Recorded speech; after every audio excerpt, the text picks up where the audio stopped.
So from 1924 to 1930, Chicago in particular had gained a widespread reputation for lawlessness and violence.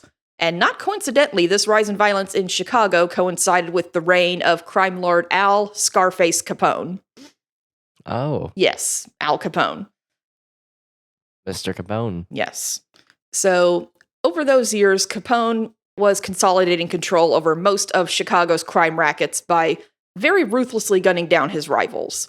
In 1924, there were 16 confirmed gang-related murders, and his brutality reached an all-time high in 1929 with 64 confirmed gang-related murders in that year alone.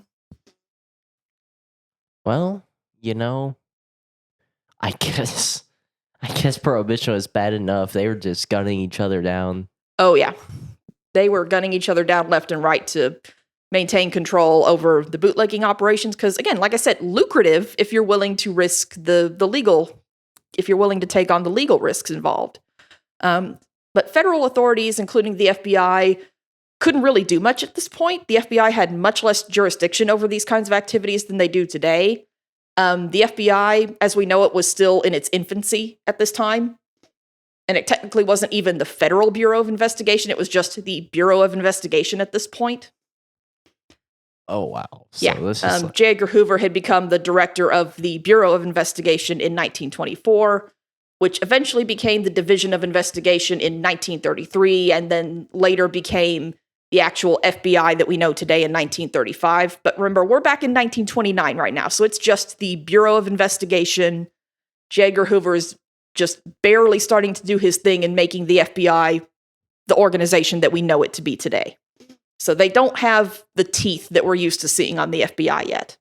Yeah, they're just kind of like, there's like, well, we can't really do anything about it. We don't have the resources to deal with this. It wasn't that they didn't have the resources. It's just the jurisdiction where the FBI had jurisdiction to intervene and where it didn't hadn't been wholly hashed out at this point. And at this point, what they saw as like local, city, or at most state-related violence issues weren't something a federal governmental organization had any jurisdiction to be getting involved in. You think they would have this planned out before they dropped, like the FBI? Well, like I said, it was a new organization. It's barely becoming the organization we know it today at this point.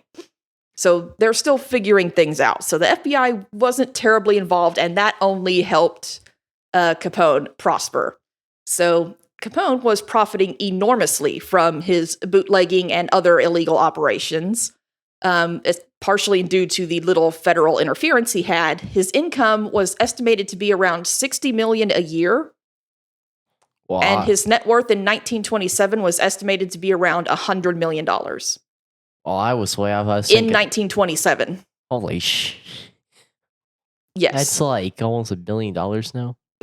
I don't know how much $100 million would be adjusted for inflation by now, but it would be a lot. That motherfucker be Elon Musk. Pretty much. If you didn't hear what Rick said, he said Capone was basically Elon Musk at the time, and he really kind of was. Well, you can't walk down 5th Street without running into his men. No, you really couldn't. But yeah, so not surprisingly, Capone didn't want to give up any control over these operations that were bringing him in bukus of money. Well, if you're smart enough, you probably wouldn't, but since the FBI was like, well, we don't really know what the hell we're doing right now, so... And also the state police is like, well, we have revolvers, they have Tommy guns. There's a huge difference. The local and state police, as we will get into a little bit, were mostly being bought off at this point. Oh, that's... Yeah.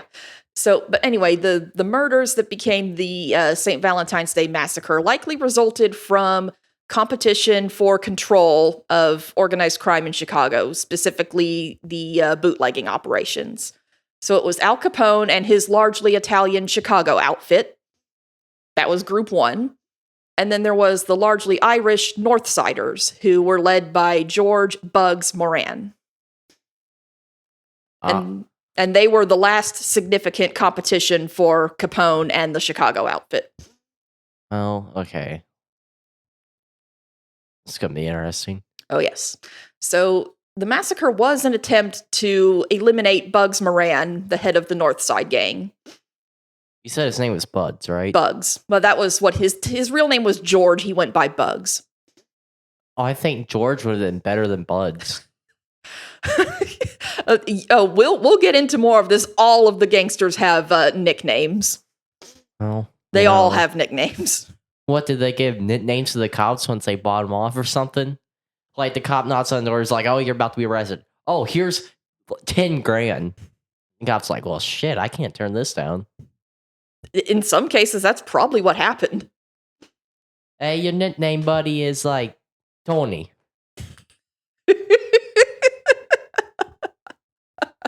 Tony was probably a lot of actual names.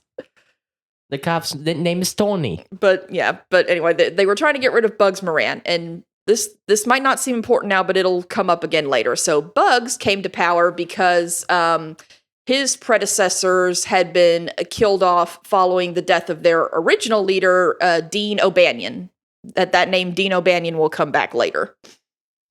What, does he rise from the grave or something? He doesn't rise from the grave, but we will mention him again later. But Bugs came into power after Dean O'Banion was murdered, and then the next two in line died in the infighting, trying to figure out who would seize control, and eventually Bugs rose to power for the Northsiders.